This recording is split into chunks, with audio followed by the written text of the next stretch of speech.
Welcome to another broadcast from mindyourhealthcast.com. As you probably know, if you have viewed the last broadcast I put up, you'll know that we have chosen the subject called Treating Numbers, Not People. And I'm saying that because that after all these years, medicine has migrated more and more away from looking at, dealing with, examining, and treating patients, and looking at reports with numbers and pictures with lumps and bumps. And so, in a sense, it's so interesting that, as I brought up last time, if you have a certain number, and let's say 125 was the cutoff point between okay and not okay. You know, now, the common sense would say that that's kind of ridiculous. But you know how many people don't realize or even give it a thought? They just take what the doctor says, that, well, you are 126. That means you now have diabetes.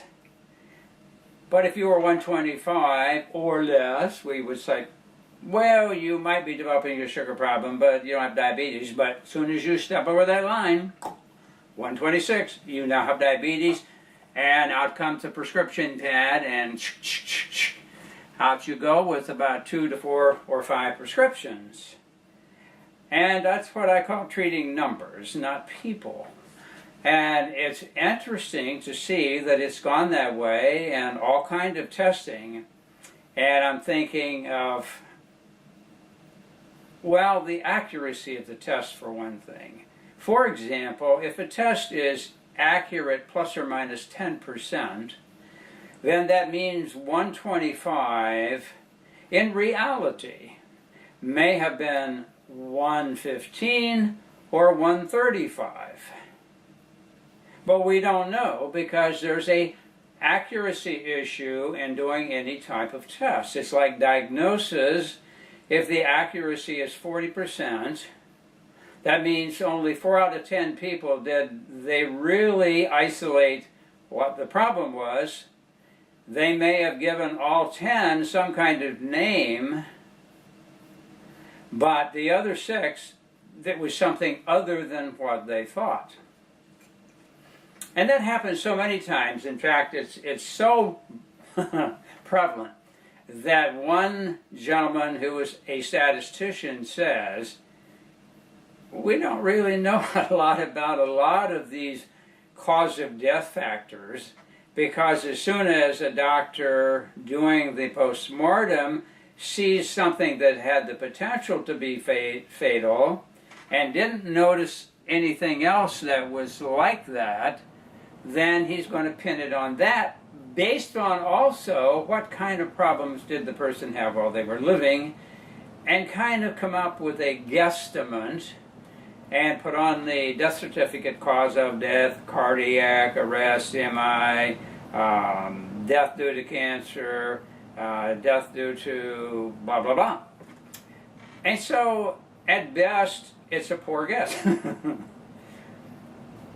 People only find that out when they go out and have a serious problem and they go to a doctor, and either he doesn't know what to do, doesn't know what it is, or wants to refer you off to another doctor, and then that doctor puts you through the same routine, then you go to another doctor, and after 3, 4, or 5 doctors getting either I don't know, well, it might be this or it must be that, and each of them coming up with a different approach to treating it, only then do I get the people, because they say, well, gee, I've been to all these doctors and they don't seem to really know what's going on.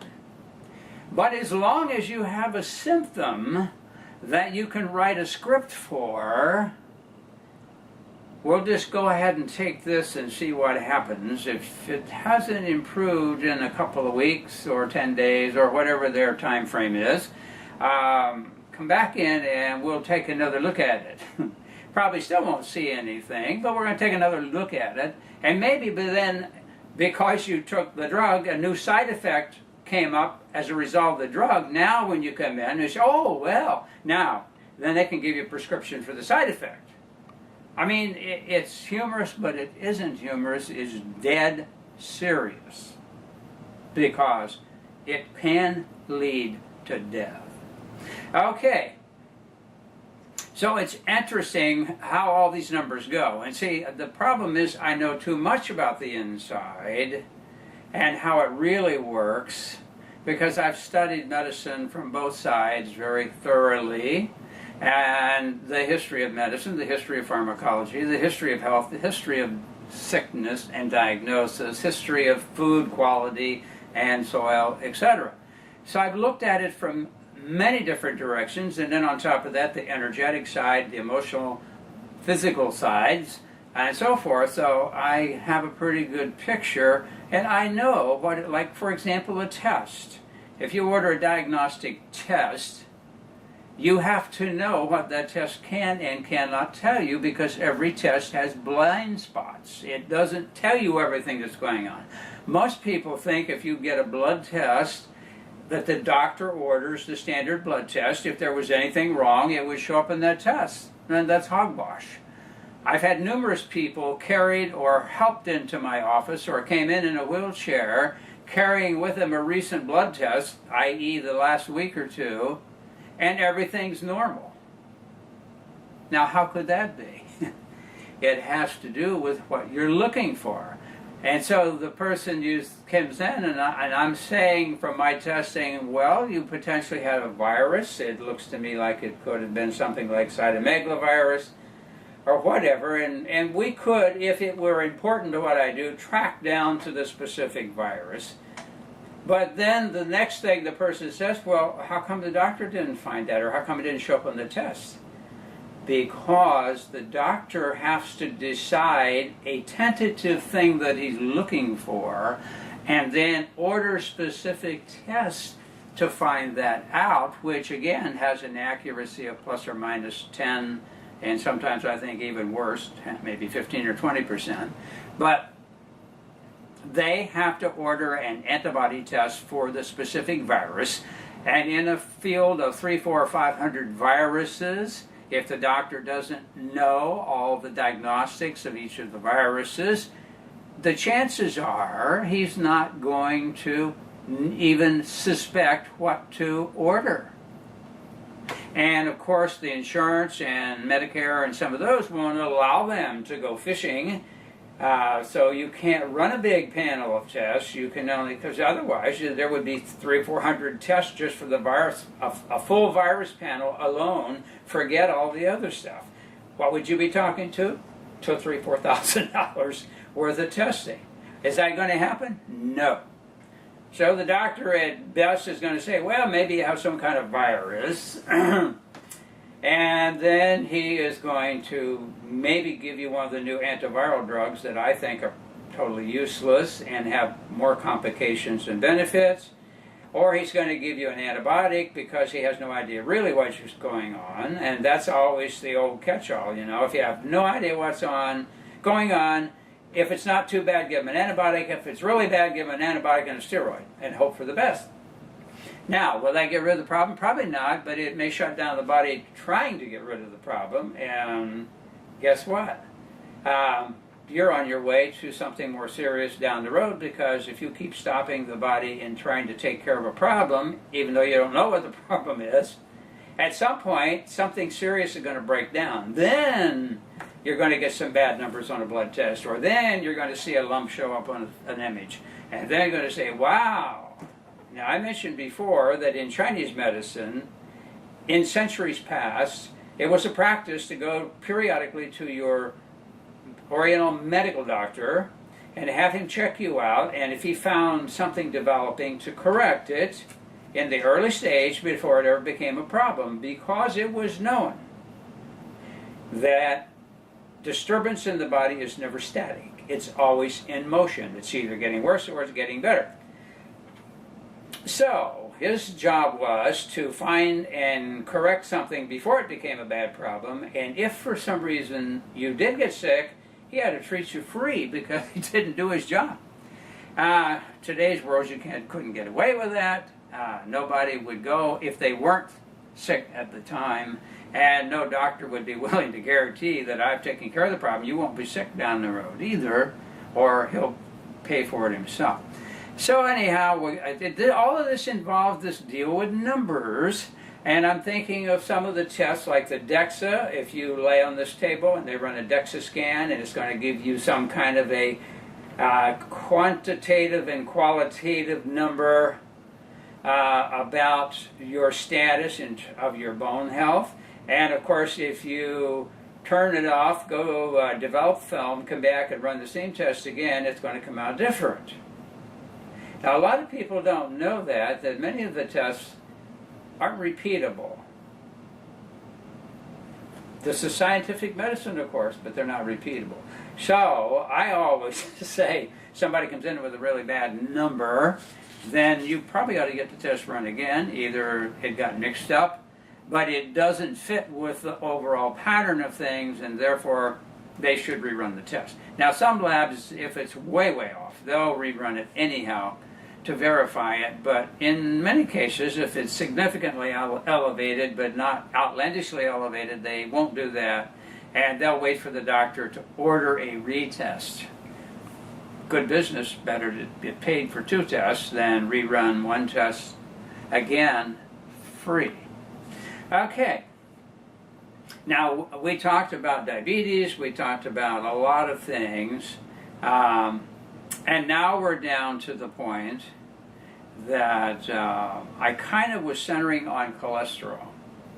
Now, why did I pick cholesterol rather than diabetes or some of the other things that are dealt with by numbers, like blood pressure and so forth? I mean, they're all significant in terms of understanding the real story, but this by far is the biggest, most expensive, most critical and damaging concept that I feel that it is my responsibility to really get you so fired up about it that you look into it yourself. Now, the abundance of material is out in the world. I mean, anybody with a computer, access to any search engine, would take only a few minutes to stack up a pile of material about the myth of cholesterol, about the cholesterol scam, the cholesterol fraud, the cholesterol con, as this doctor writes. This one, who is a chemist for a company that made one of the statin drugs, called Hidden Truth About Cholesterol Drugs. Those are available. I mean, you can just go to Amazon, go on my website, and go through to Amazon. Not that you're going to save any money going to my website, so you're not going to pay any more money either, but they do give me a very small percentage if you happen to buy a book through my website. And it does help pay for all the research and the books and so forth that I buy to be able to put these broadcasts together. But at any rate, I mentioned last time, if you did nothing else, didn't buy any books, went online and got this one booklet, it pretty well tells the whole story. It is put out by the Cambridge International Institute for Medical Science out of Great Britain, and it's 20 or 30, about 31 pages long. And it's called The Physician's Concise Guide to the Cholesterol Myth. Now, what they do is they thoroughly research from around the world a particular subject, and then they compile best evidence all together, and they put out a guidebook for busy doctors so that they can look at it and get all the information right there. So, this one, as I say, is loaded with information. They pretty well cover the subject. They start out by titling it The Cholesterol Myth. Myth. You know what a myth is? A myth is something that isn't true. It's a story that's told, but there's no backing that it's fact. Okay, now they start out on the front cover by quoting George V. Mann, M-A-N-N, M.D., who is professor of biochemistry and medicine and was one of the original participants in the big study, the Framingham study, the one that they said proved that saturated fats cause elevated cholesterol, which then leads to plaquing, arterial problems, and ultimately cardiovascular events, i.e. stroke or MIs. Now, he was one of the originals, and here's what he says when he saw what came out of what they were claiming the study showed. Saturated fat and cholesterol in the diet are not, N-O-T, are not the cause of coronary heart disease. Now, he didn't say it might not be, or maybe, or probably.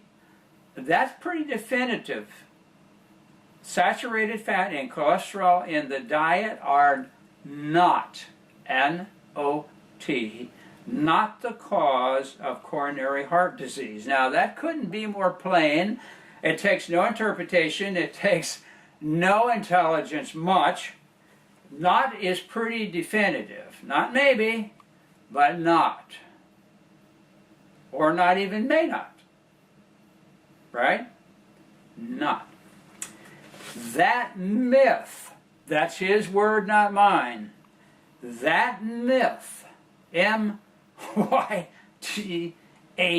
again, I'd say is pretty distinct, definite. That myth is the greatest scientific deception of the century, i.e. the 1900s, 20th century,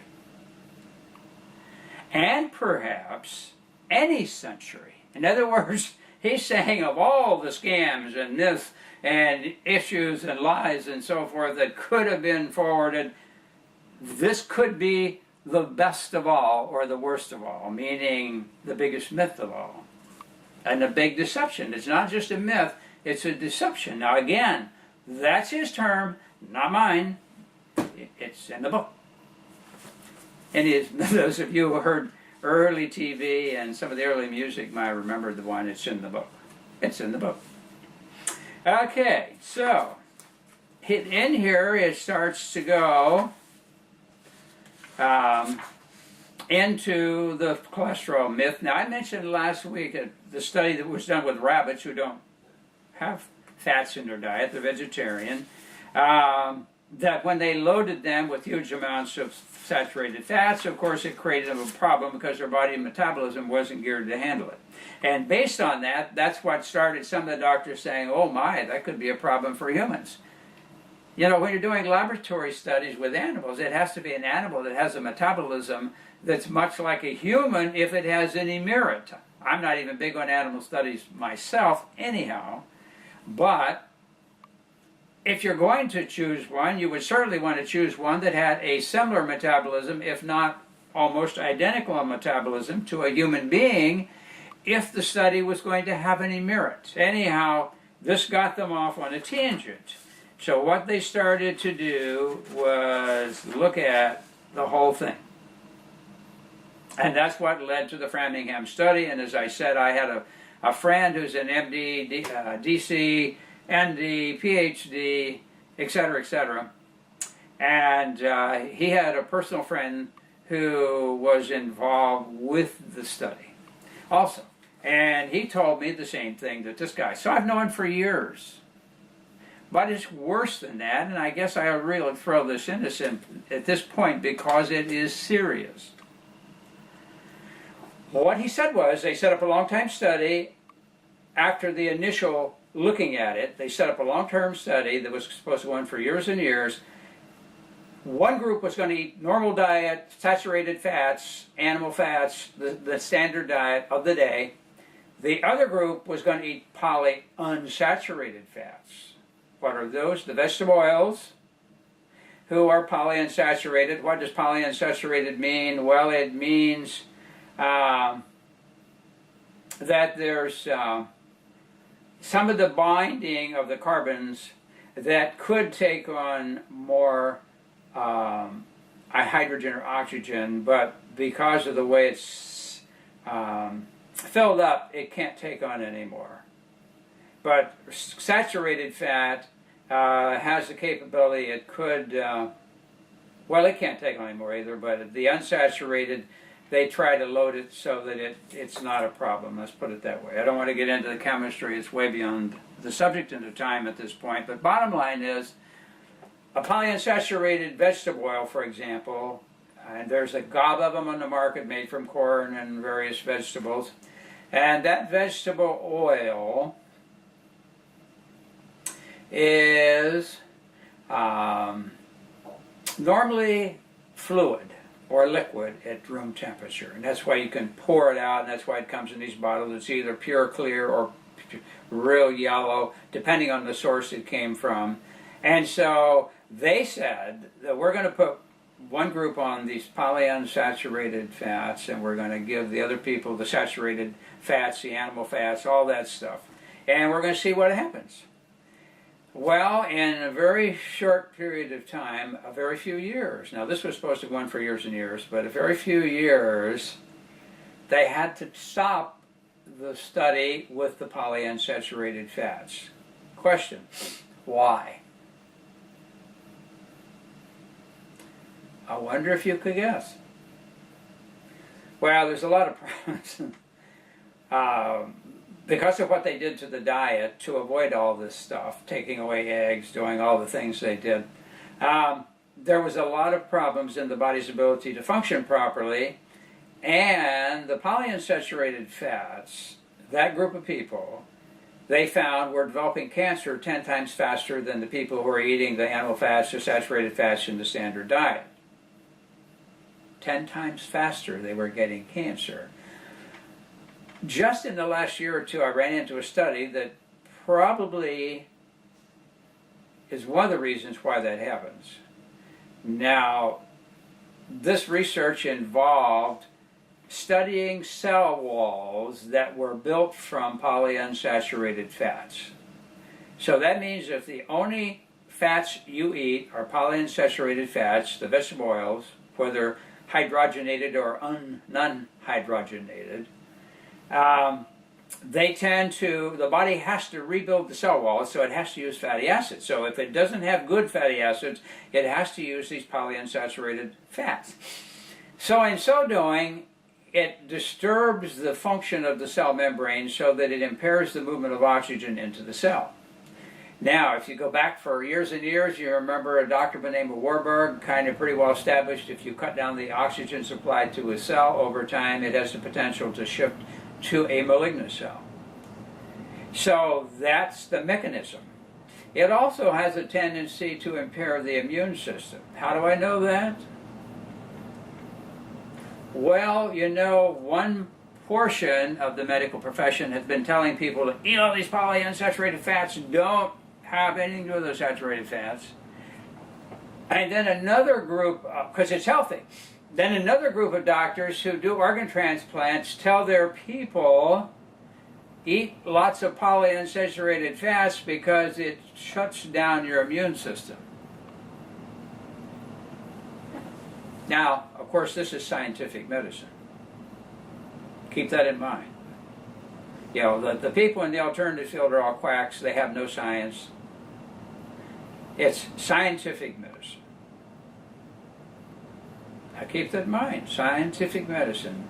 This group of doctors are telling you to take it because it turns off your immune system. The other group are telling you to eat lots of it because it will keep you from having a cardiac episode. Now, which would you rather have, cancer or a cardiac episode? It's pretty close, I guess, of the two. The nice thing that if you're going to die with the cardiac, it's usually pretty fast. If you're going to do with the cancer thing, it's very expensive and very lengthy, and sometimes pretty miserable, even the therapy. So I guess if I'm going to choose between the two, maybe I'd take the chances with the cardiac episode. And after all, people who really do have serious heart problems, their first symptom is death. About 52 to 53% of the people who have a serious heart problem without any previous symptoms, or at least that they would be able to detect, their first symptom is death. That happened to an acquaintance of mine up in his 50s up in Illinois, actually. And he had no pre-symptoms, and met his wife at the restaurant, and they ordered their dinner and salad, and he had a few bites of the salad, fell over on the floor. The restaurant was about a block from a hospital, so they immediately called the EMTs, who were just minutes away, hauled him over to the hospital. She got in the car and drove over there, and when she got there, they met her in the waiting area and said, "We have to inform you that your husband did not make it. He had a massive heart attack," and that was it. So that happens a lot. So none of the good stuff would, if the person were that bad. Now, I think, of course, with a lot of good stuff over the years, they wouldn't have gotten that bad in most cases. But, of course, medicine looks at it differently. You know, they only deal with today's issue today. We don't worry about tomorrow. If this makes you feel better today, take this today, and tomorrow, if something else rears its ugly head, we'll deal with that tomorrow. But today, if it makes you feel good, everything's fine. Okay, so an interesting aside on this comment about the cell walls and the research study is that the interesting thing that I thought about it is they tried to find something that could flush the bad polyunsaturated oils out of the cell membranes and replace it with something more healthy. And they tried all kind of oils, and the only oil that they found that did it in this study was organic flaxseed oil, would actually flush out the old polyunsaturated fats out of the cell membranes and replace it with good fatty acids, would restore the movement of oxygen into the cell. That's what they found out. So you might want to include some good organic flaxseed oil in your diet, which I include it. I actually take it as a supplement, but I've eaten it on salads. You can do that. I wouldn't cook with it because it doesn't stand the real high heat, but you can use it in salads. You can put it in shakes. You can take it in capsules. You can take it by the spoonful. Some people don't mind taking it by the spoonful because it has a slight nutty taste. Now, there was a German therapist who was treating cancer, and her cancer was flaxseed oil. And she also included with it she had the people eat low-fat cottage cheese mixed with flaxseed oil. I personally don't like the low-fat cottage cheese. A lot of people have some big problems with the casein, proteins, in the milk product. But what she was after is that the cottage cheese was high in an amino acid called L-cysteine. I think, for me, I prefer just to supplement the L-cysteine because L-cysteine happens to be one of the cofactors to make glutathione in the cells, which is a major intracellular antioxidant and protector against things like cancer and so forth. So I can see what the rationale would be, why that would work if you took a significant amount of flaxseed oil, good flaxseed oil, not genetically altered, but good organic flaxseed oil, along with L-cysteine, or in a active form, N-acetyl L-cysteine, or sometimes called NAC for short. Very good for anti-cancer, and it doesn't ruin you. Now, I'm going to just read you some facts out of this booklet, and you reach your own conclusion. You know, I'm not here to tell you this is what you have to do because I said it. I'm giving you information, and I spend hours and hours every week upgrading and updating on the internet and other sources to make sure that I have some of the latest information out. And this booklet, as I say, if you do nothing else, and it's free, I mean, how much simpler could it be? Just get online, go to cambridgemedicalscience.org, and you can get a free copy of the book. Just download it and read it for yourself and see if I was correct. Okay, first of all, they say, the people from Cambridge Institute who put this together, 4 doctors. What is cholesterol? Cholesterol is actually a steroid. Comes from 2 words, chol, C-H-O-L, which means bile, and sterol, which is a steroid. So cholesterol is made from bile and sterols by the liver because the body has to have it to function properly. Okay? Cholesterol is the most abundant steroid, and it is used as building blocks for cell membranes, maintaining healthy cells, and aid to digestion, and in the manufacture of sexual hormones. Might be a good reason in itself to make sure you had cholesterol. Okay, so it doesn't come from your diet. I mean, you can eat a few things that might have some cholesterol in it, but the liver makes it. It gets a message from the body, it needs more cholesterol, and I told you before, stress beats up the body, causes it to break down, it has to be repaired. Cholesterol repairs cell walls, repairs nerves, and so forth. But now here's why. They're talking about 13 very important facts about cholesterol in humans.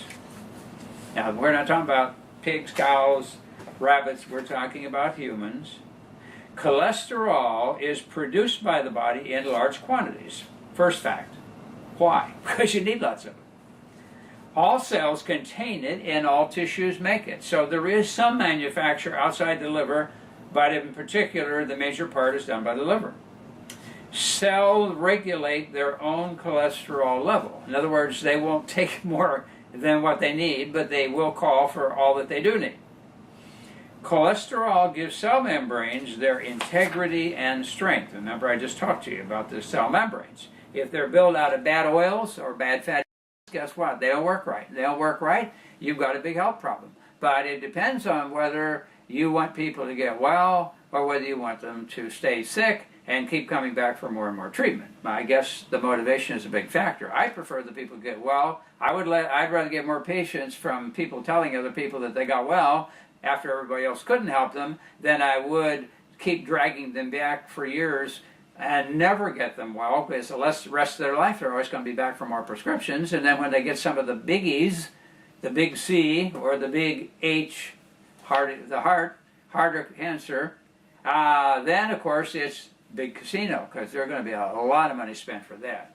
All the surgeries and all the radiation for the cancer, chemotherapy, etc. The stents they put in over and over, all of the testing they do. I mean, it's a good industry if you want to make a lot of money, but I don't think it's quite so good for health. And I myself have chosen to avoid it if at all possible, and I've done it 76 years so far, and I'm planning on a lot more down the road.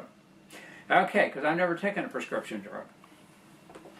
Cholesterol enhances the permeability barrier properties of the lipid bilayer. Now that sounds kind of technical, but here's what it means. This means that nutrients get in and impurities are kept out. This is critical for proper cell function. I didn't say it. All the studies that they have studied and cited in the back, they give you a pile of references where all this came from. Cholesterol is an essential part of bones and gives them flexibility. That's important for your bones. Cholesterol enables nerve impulses. Well, that could be important. If somebody's getting on your nerves a lot, you might want to get it in there pretty good, or maybe you might want the nerves to be able to withstand it. Cholesterol has a major structural role in the brain, where it is found in high concentrations. Something like about 60% of the brain is fat. I think I might want a lot of cholesterol in my brain. I don't know about you. Well, guess what would happen if I took a drug that pushed it way down real low, and what little was being made was being scraped up to keep the cells kind of functioning in the body? My brain might become a bit starved. Then what would happen?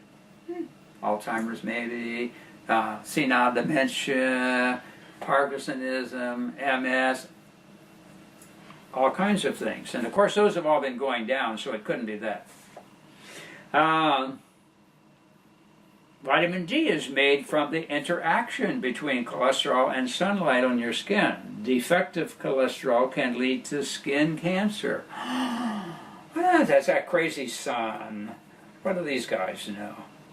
It's the sun that does it. I'm just going to throw this in real fast, because when I was young growing up, I was born way out in the country, and we ate real food and grew real food, and all the men and young men and older boys went out and worked every day in the sunshine, because you had to make hay while the sun shined. So they would get terrible sunburns because they always took their shirt off. It was hot out and you were out in the sun all day, and so they'd take their shirt off, and especially in the earlier part of the summer, they'd get some terrible burns.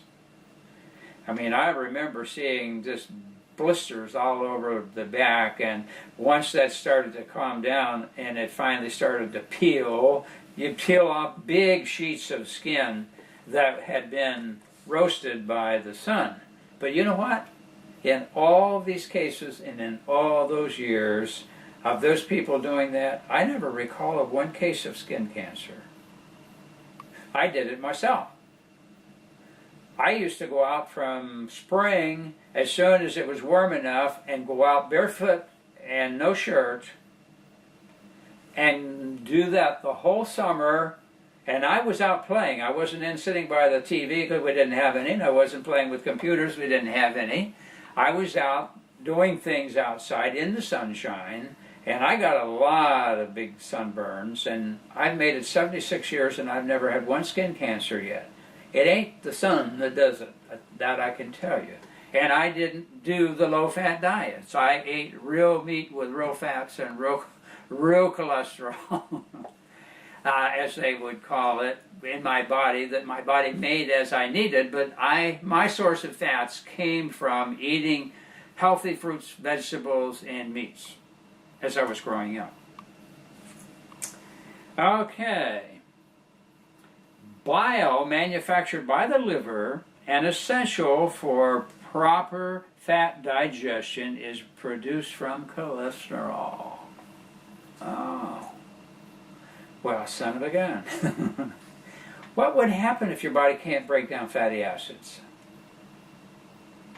I just told you earlier, cell membranes, nerve sheath, brain, all of these functions in the body that require insulation, hormones, and so forth, those all need this sterol from cholesterol. Cholesterol is essential for the liver and intestines to function properly. Yeah, the bowel needs fatty acids. Remember all those cells that are being turned over very rapidly in the bowel tract because they're exposed to so much wear, tear, and toxins. And so the lining cells of the gastrointestinal tract rebuild very rapidly because of their use and abuse. And so cholesterol is essential for both the liver and the intestines to function properly. Cholesterol protects the skin against absorption of water-soluble toxins.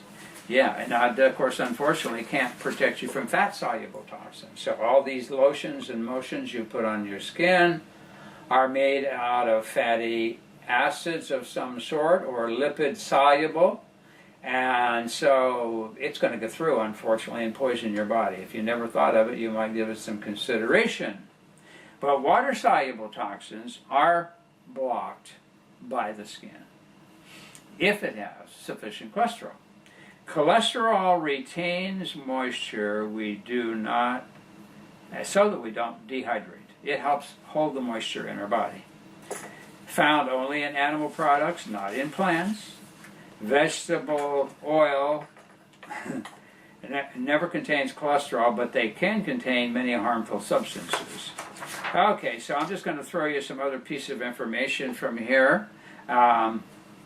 It's essential for life. Without lots of cholesterol, we would die. Cholesterol helps provide the needed variable rigidity and flexibility to every cell in our body. Now, again, they give citations for all this stuff.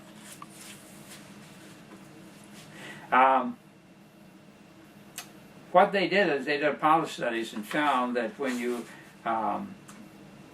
added a huge amount of cholesterol in your diet, that it almost hardly affected the amount of cholesterol in your blood. In fact, here we're talking about a 30% fat diet increasing dairy cholesterol from 319 milligrams to 941 milligrams per day, close to 300% increase. The blood LDL only increased 6%. That's less than the error factor for running a test to know what it is. Now, I have to throw this in real fast again. I said it last time. Whether it clicked or not, I don't know. There is no such thing as good and bad cholesterol. There's just cholesterol. Cholesterol. That's what it is. It's a sterol, and it's used to build hormones and all these other things that we've told you about in the body. It's very important for life. And so whenever your body's under high stress, the stress causes overproduction of cortisol, which in itself needs more cholesterol to keep producing more, but you're over-irritating the body, you're creating a lot of problems, you're damaging a lot of things by over-excitation, and so the body has to rebuild. So when it has to rebuild, it needs more cholesterol, so it sends a message to the liver, we need more cholesterol, so the cholesterol is built, more of it, and what happens with it? It's picked up from the liver in the blood by a messenger or purveyor, actually, it's like a little truck, called a low-density lipid. Now, I know a low-density lipid is not cholesterol, it is a lipoprotein carrier molecule, not cholesterol. So, if you have to build up a lot, you're going to see an increase in those carriers being synthesized to carry more cholesterol out into the body because the body's breaking down because it's overstressed. Now, HDL is high-density lipoprotein carrier carrying it back. Now, when you look at somebody's blood test and there is an elevation of LDLs, guess what? They're under stress. And if there's an elevation of cholesterol way up there, they're under stress. So the thing to do is to push down the repair mechanism in the body so that it can break down faster and not be able to repair itself, right? Wrong. What you do is you reduce the stress. That's why when people go for walks and do certain relaxing things like yoga and you name it, their cholesterol comes down. Well, imagine that. I thought it was crazy diet, and I thought the liver was out of control. No. The demand is down, therefore the body makes less. Does that make sense to you? You know, the funniest thing to me when people come into my office after having been everywhere else, and we start talking about things, all of a sudden they look at me and said, well, gee, that makes sense. What they were told by the doctors didn't make sense. But this does make sense. If you understand how the body works and you work with the body, gee, what a novel idea. I thought that's what doctors were always supposed to do. Okay, what else? Well, they just say cholesterol's vital functions. See, they keep repeating. You know, I found out a long time ago when you're trying to give people information, when you do give people information that's new to them, sometimes you have to state it and then restate it and then restate it again and then sometimes restate it again and again till all of a sudden they get the aha. Oh, yeah, that makes sense. You know, I would like to have a $5 bill for every time somebody has told me that. Oh, yeah, makes sense. Big deal with the skin. The function of cholesterol in the skin is fourfold. Keep the skin flexible, highly resistant to water cycle toxins, prevent water loss from the large surface area of the outer layers of skin, to protect you from harmful aspects of the sun's rays, and to work in conjunction. Well, these people with cholesterol wouldn't be so harmed with the sun. Son of a gun. But then that wouldn't be good for dermatology, would it? Since a good share of their money comes from biopsies and surgical removal of lumps, bumps. No business. That wouldn't be good. To work, well, I'm going to put poor guys out of business. To work in conjunction with sunlight to produce vitamin D, essential for the body's utilization of calcium. Ooh. So here's some vital functions: healthy nerve function, liver health, hormone production, brain health, bone health, intestinal health, cellular health. Wow, it sounds to me like cholesterol is probably good for your whole body and your brain. Okay, we don't have time to get into all this stuff. We're running out of time as usual, but there's a couple things I thought was necessary to give to you. Now, I didn't say this again, but it's true because I've gone back for the last 200 years and saw what's happening, and I saw when heart problems, cardiovascular disease, and all these things start coming up. Now, this is from factual information. They put it in here. I didn't put it in. The American death rate from heart attack and stroke was only 3% in 1900. 3%. Only 3 out of 100 had a heart attack or a stroke. Wow. They must have had awfully good doctors back then. They didn't have many drugs now. That seems to be a oxymoron, right? If they didn't have very many drugs and they had doctors and people were healthier. Okay. By 1997, it increased to nearly 50%, while eating more grains, less protein, less fat, and less cholesterol. Kind of an interesting statistic. Now, we were warned back in 1956, that's the year I graduated from high school, that hydrogenation from the modern food industry, margarine, would cause massive heart disease. Now, what do they mean, hydrogenation? Well, you know, it's interesting because they wanted to push the vegetable oils, which were polyunsaturated oils, because they were polyunsaturated, right? They wanted to push that. Now, people didn't like pouring oil in their bread too well, and when butter became scarce, especially in World War II, which most of you don't know anything about now, or at least a lot, they came up with an alternative, which was margarine. I remember the original margarine coming on the market. I remember that it was pure white. It looked like Crisco. And there was a little packet of yellow food dye that came with it, and you had to pour that on the white margarine and stir it until you stirred it all in, and it turned yellow and kind of looked a little bit like butter. So I guess psychologically, if you spread that on, you could imagine you're eating butter. And of course later they threw artificial flavorings in to make it even kind of taste like butter. But it was awful stuff. It was, to me, it was like axle grease. I still remember this stuff. You know, I grew up on a farm and we churned milk and had real butter.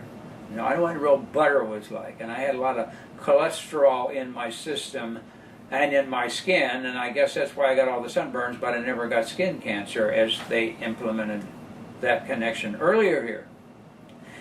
Okay, so, however, there were chemists, food chemists, who warned that this hydrogenation by the food industry would cause massive harm, but it caused a lot of other things because we found out that the polyunsaturated oils block the oxygen going into the cells and therefore are inducive of cancer, but it also depresses the immune system because transplant doctors recommend their people eat lots of polyunsaturated fats or oils so that it will turn off their immune system. I don't know. Again, makes sense? Does to me.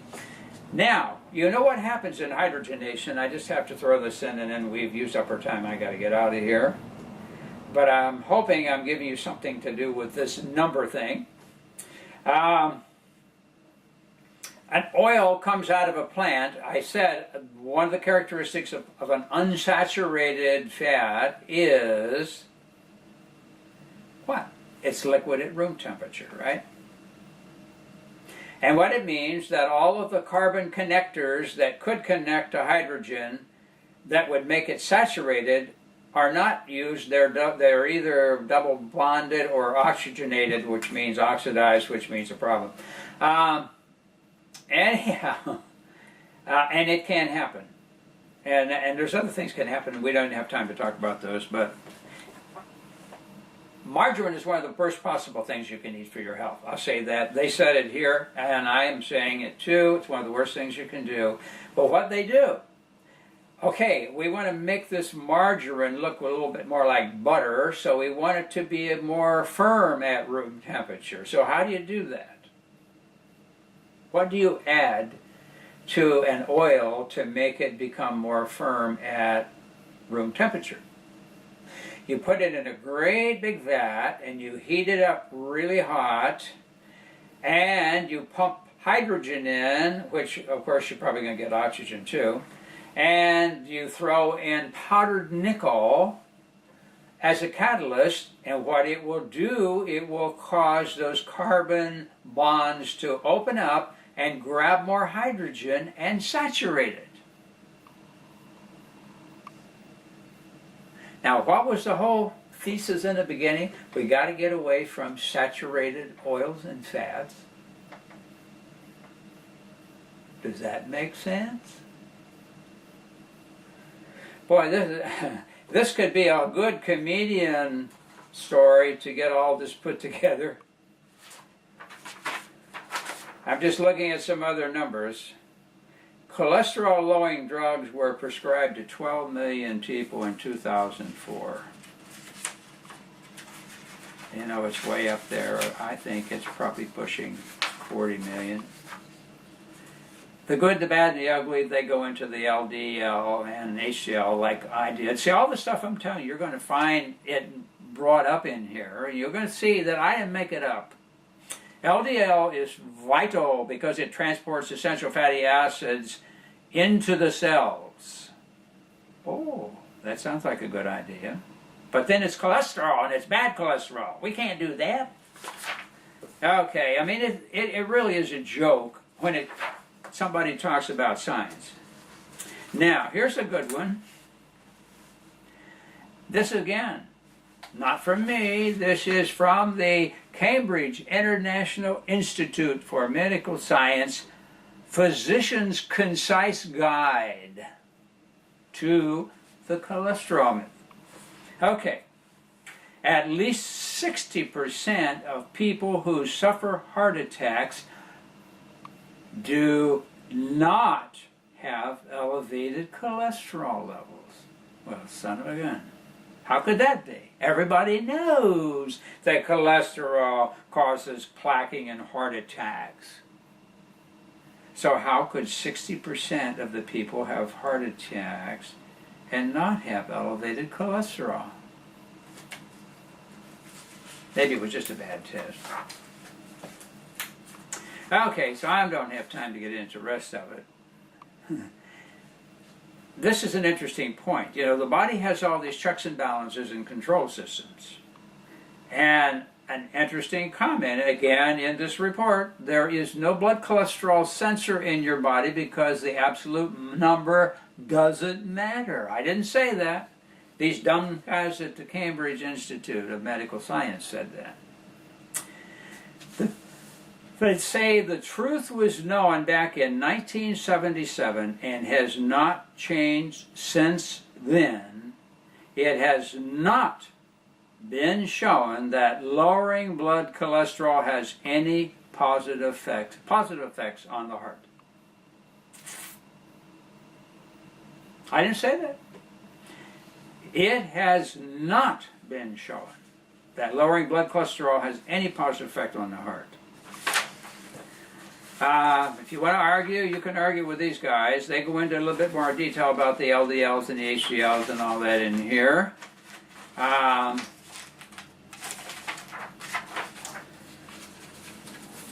Now, they're quoting from the Annuals of the New York Academy of Science, and it says a top German biochemist gets it right. Dr. Spitaler understands the cholesterol/essential fatty acid connection, the story you haven't heard. Professor Dr. Gerhard Spitaler was also right about the true cause of heart disease. The following excerpts are from his article titled, "Is Atherosclerosis a Multifactorial Disease, or is it induced by a sequence of lipid peroxidation reactions?" Published in the Annals of the New York Academy of Sciences. Now, he says consumption of oxidized, remember what I said about when they saturate and make margarine, they add hydrogen, but it's going to get oxidation also, so it's going to become partially oxidized. Consumption of oxidized polyunsaturated fatty acid cholesterol esters seem to be responsible for the initial damage to endothelial cells. What are endothelial cells? The cells that line the blood vessels and the heart. It has been recognized that consumption of butter and other mammalian-derived fats present, for example, in meat possess a strong atherogenic heart disease-causing risk. Butter contains large amounts of saturated fatty acid. Therefore, it was deduced that saturated fatty acids induce atherosclerosis. Now, you'll find when you read the whole thing, you're going to find that he's saying that it's not the problem, it's the polyunsaturated fats. Okay, so I think I've given you enough, maybe more than enough. I can give you a website besides this. There's an MD, PhD researcher who has a whole website. And what does he call his website?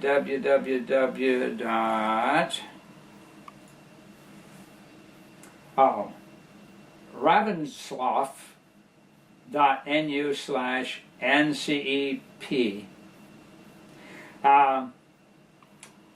You can go to Amazon. He's got a lot of books out. His name is Uffe Ravenscoff, MD, PhD. And he has written several books, actually, but he talks about the myth and all the problems related to it. And he has a section called in fact, in his website, he talks about the cholesterol myths.